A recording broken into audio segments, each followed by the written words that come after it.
We have some more Final Fantasy XIV storyline quests going now. I am, for no reason whatsoever, choosing the approachable Pelu, the little guy. You have two options from the last story quest, like who you want to help first or whatever. And yeah, the quest I think is called. Okay, so this is telling me that the quest that I'm going to have in the future will become available once I have completed this quest series, beginning with the approachable Pelu. It is called To Urqopacha. Urqopacha. Let me write that down. Urqopacha. Easy to just copy and paste that into the video titles. And here it goes. What is it you'd like to know? Our main concern was confirming the state of the road ahead. As I recall, to reach Urqopacha, we depart from the Arch of the Dawn, then take the road west at the first fork. Should we be wary of anything along the way? Says Aaronville. That is indeed the way to Urqopacha. After the damage wrought by the recent downpour, however, you'll be doing more stumbling than walking. But do take heart. When it comes to rugged terrain, we have a most dependable solution available. Come with me. We will help out the Hanu after this series. Urqopacha says to the helpful Hanu, "We'll be back to talk to you in good time, friend Hanu. Meanwhile, you can eat and drink your fill at FFXIV. It's all been arranged. It's all been arranged. It's all been arranged." I can't remember the voice of it. Not that I do a good job anyway. I'm just gonna sprint. I would get only marginally closer by using the Ethernet to pop over to the forward cabins. Again, I think I said this in the last video, these apostrophes that are replacing letters, like, it's just for show. A lot of people don't know how to use it.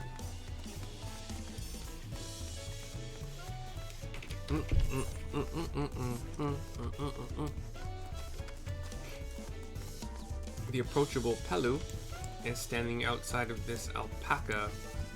Oh, alpaca keep. I think I probably need you. Chocobo? Yeah. So alpaca. They use alpacas instead of chocobos. I want one so bad. Alright. Here we go. Approachable Pelu. Cutscene. May I introduce you to our most dependable companion, the alpaca. They're white and fluffy and cute. Kryle's heart warms. Urqopacha crosses her arms, doesn't like it so far.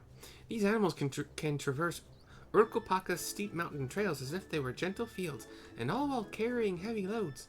Our merchants would be lost without them.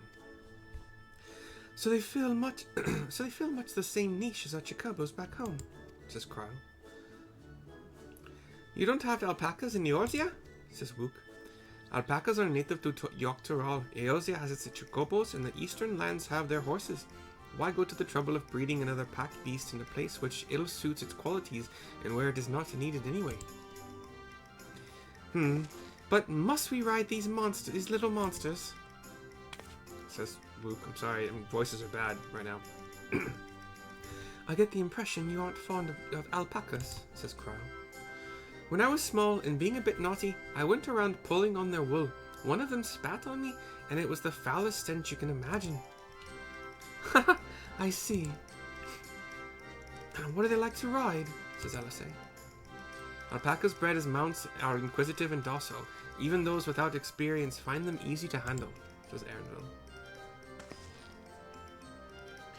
We're really doing this then, says Wook. So, was my information useful to you? Says the Pelu. Yes, very, very helpful, even if it wasn't what I wanted to hear. Good, I'll take my payment now. Holds out a hand. You want me to pay you? I guess I should have expected as much from a Pelu merchant. Let me see what I have on me. The Pelu value the act of spreading joy through trade, as you should know. They take pride in making deals that benefit both parties, says Aaronville. I cross my arms and nod. Wook hands something to the Pelu. Here you go, a fair price for your fair advice. Yes, I made a trade with the third promise herself. My friends will never believe this. I shall be on my way now. I wish you safe travels. Off you go then, and thank you.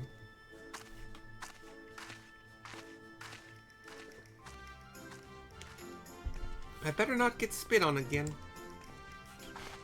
You brought that on yourself. Remain calm and gentle, and so will they. I'm still not happy about this, but if we need to ride alpacas to reach Urqopacha, then that's what we'll do.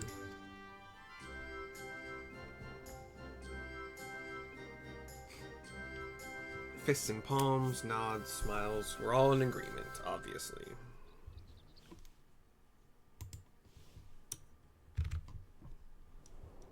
Oh, cutscene pans over to us riding the alpacas.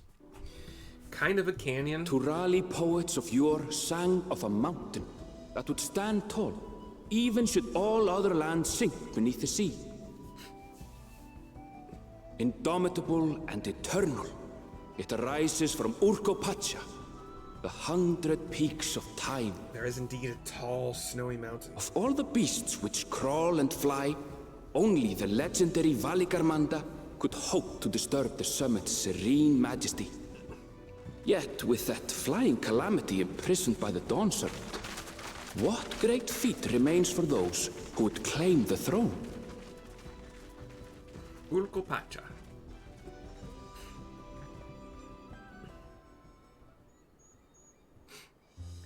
We are walking along kind of like a dirt road.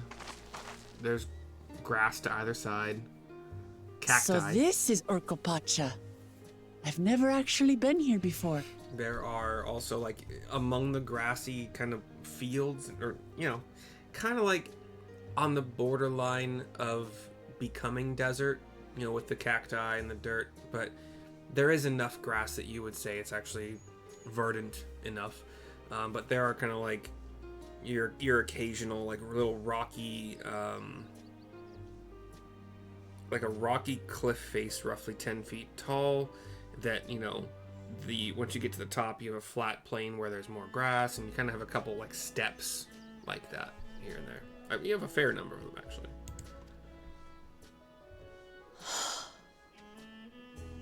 The air is so crisp and clear. The air is so crisp and clear. I'm trying to get voices back. Mountains everywhere you look. Mountains everywhere you look. Yeah. That one massive peak in particular has quite the presence. It puts me in mind of Som Al. He's talking about the snowy mountain. Icy probably. That is Urqopacha, the tallest mountain in Yogg-Tural. Its sheer height makes it an imposing climb. But there are other reasons the ambitious keep their distance. So it's called Urqopacha. WORQOR space ZOR Mary OR.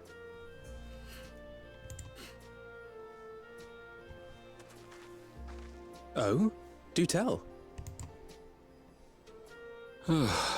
Where to begin? Excuse me, but you're Wook Lamont, are you not? I hadn't thought to encounter one of the Dawn's promise here, of all places. A lion man is walking up to us.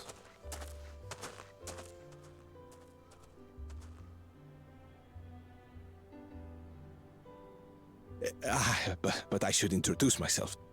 I am Bol Nok, a weaver by trade. Well met, Bolnok. We're on our way to watching Pelu. Watching Pelu. Oh, truly, I've just come from there, as it happens. Well met, Bolnak. Machu Pelu. I'd asked the Pelu who sell me their wool to give me a tour of their alpaca ranch.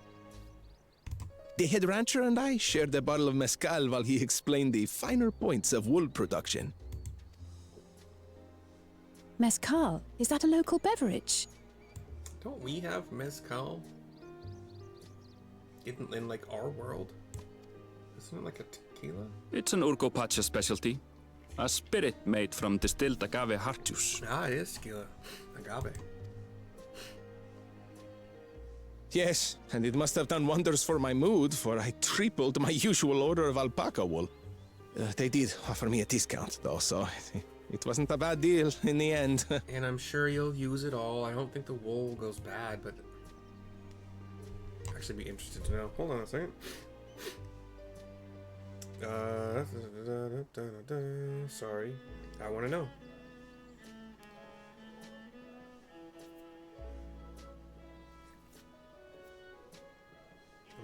Yeah. Does newly, I think it's shorn? No. Harvested. We'll do that. We'll have a shelf life. Does it go bad?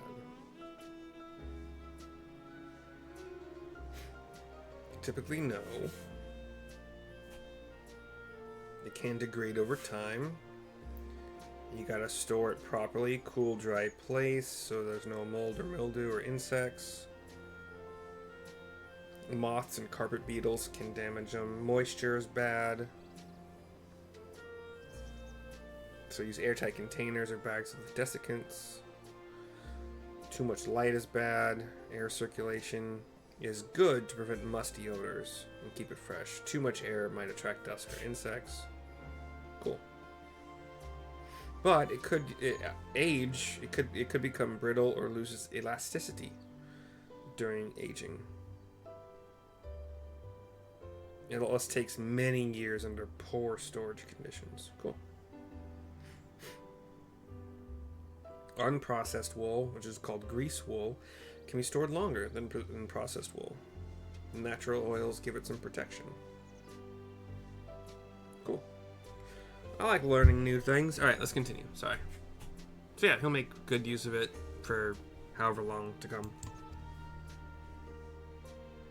But listen to me, boring you with my tedious stories. I will leave you before you are lulled to sleep. Goodbye, and safe travels.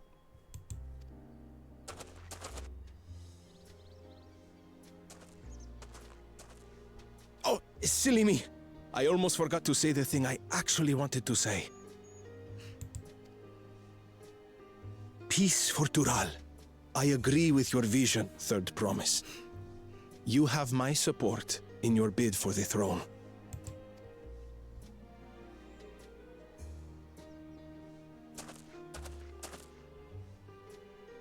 And off he trots. I gather from his tale we would be foolish to underestimate Pelu merchants. Yes, they do more than run the markets in Tuliolal. Pelu peddlers can be found everywhere in Tural, traveling from place to place on their sturdy alpacas.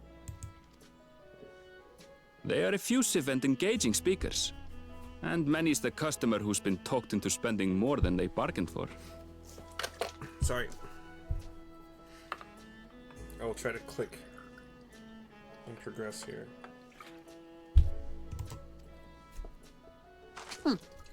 They won't find this customer so easily charmed. We'll see. You just gave money to Watching Pelos down the path! Off the main road! Don't get lost! It's right there.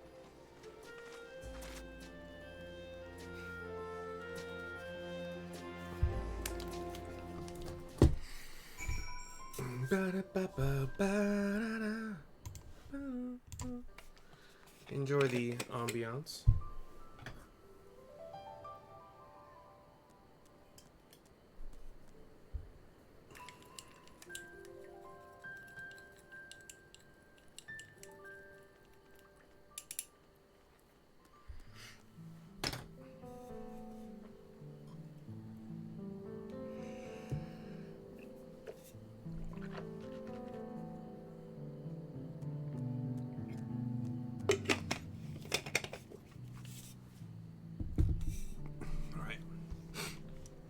continue. Sorry about that.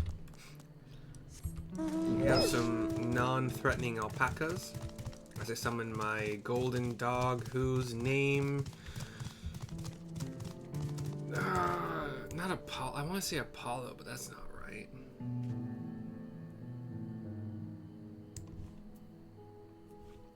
I got it. It is short, though. It's a short name. Argos. So I had the right starting letter. Nothing else. Alright, Aaronville and the rest of us, except for Wook, have stopped in front of this stone archway. Like stones that are like stacked on top of each other to form an arch, not like one big carved stone. And yeah, this is leading into a village, and we'll end the quest with Aaronville. This is it. Watchun Pelu, home of the Pelu. Urqopacha should have arrived before us. She is inside the archway with a Pelu. That's not good. She and the Pelu are talking. You've come all this way for the right of succession? Oh, so this means I'm exchanging words with a future Dawn servant. But please, the outcome is far from decided, but it is a possibility. How fortunate then that I deal in cloaks woven from especially luxurious alpaca wool. Such a garment would look magnificent when draped over the shoulders of our budding ruler. By the way, these short people almost look like children, really, in stature. That short. And their faces are all very... they don't show signs of age so far. They all have goggles, and not just any goggles. The goggles come like they have the eye part of it. There's also what kind of looks like a duckbill at the bottom of the eye part of the goggles, like covering where the nose would be. So where their nose is, it looks like the top part of a duckbill, or platypus bill. They are all so far wearing red caps that are, how to describe it? From the sides of the head, they go up a little bit, and then they puff out like a mushroom cap. So like a red mushroom cap hat. And then down on either side from that, like the lower part of that forehead, or side of the head part that connects with the head, they're like drapes. 2 drapes, one on each side. The rest of their gear looks like just cloth made from mostly red with some colors here and there in kind of patches. Kind of reminds me of Riku a little bit in facial gear, but not the hat and the clothing, obviously. Or like, not Riku specifically, but more like the, that's Final Fantasy X, by the way, Riku. What were they called? The Ozdazai? I don't remember what they're called, but the people that Riku comes from. The people who are like all about Machina, and everybody who's like following the religions of Final Fantasy X doesn't really like them much because of the Machina, and because Machina is supposed to be forbidden by whatever. So it's a big thing between Waka, at least, and Riku's people. Did I click? I think I might have clicked on accident. And the nation's ruler should dress her best for her adoring people, yes? Finery for our finest lady, that's right. Come, Third Promise, my well-stocked shelves are but a few steps away. Finest lady, I like the sound of that. Alright, I suppose a quick look wouldn't hurt. And Aaronville catches up to her. Ahem, what did we just talk about? Aaronville, when did you... Sorry. We come up as well. Ah, a Shitona from a far-off Saktaral? Northern winters are bitterly cold affairs, I'm told. I cannot imagine how you survived them without a lovely warm cloak of quality alpaca wool. No thank you, I'm not in need of new clothes at the moment, and neither is the Third Promise. Perhaps another time. Pelu nods. Of course, my shop door is always open. Walks off. Sorry. He looks at her. You were saying something about not being easily charmed. I was just... As I mentioned previously, the Pelu people live for bringing happiness through trade. They won't cheat you or sell you defective goods. They will, however, disarm you with their deft turns of phrase, and unwitting customers like Urqopacha fall prey to this affable approach. Fall prey to this affable approach time and time again. Your only recourse is a clear and firm refusal. They won't pursue the matter should you make your disinterest plain. A valuable insight into the minds of the Pelu. Let us all take Erinville's words of caution to heart, says Alphino. We nod in agreement, except for Kryl. We'll see.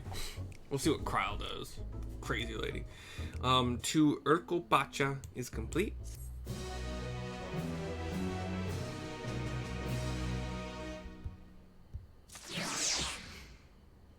Cutscene goes back to normal. And the video is also complete. Hope you enjoyed. Sorry for my stumbles. I will see you soon for the next one.